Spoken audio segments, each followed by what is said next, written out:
So we're in the workshop today and we're going to run through a bit of chainsaw maintenance. The saws have had a tough week, fell in some big Douglas fir. We're just going to run through some maintenance with you and show you what we like to do. So we start off giving the saw a blowdown, knocking the worst of the dirt off. And then we start using cleaning product, either a carb cleaner or a brake and parts cleaner. This time it's a brake and parts cleaner. It does really help get all of the dirt off. It lifts the resin or the sap from the metal and the plastics.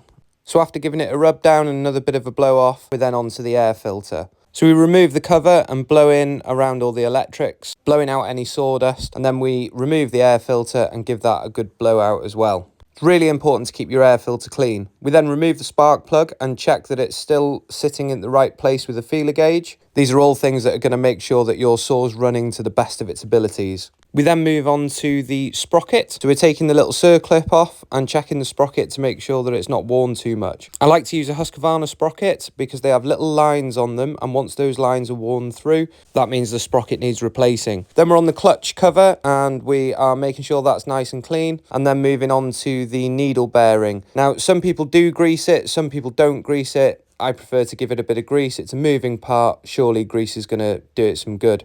And then it's everything back together, making sure that the clutch drum cover sits back into the oiler, making sure that the saw still oils. I really like to finish off with some silicone spray. It just shines up the plastic and helps stop the sap from sticking. That's part one of our maintenance videos. Thanks for watching.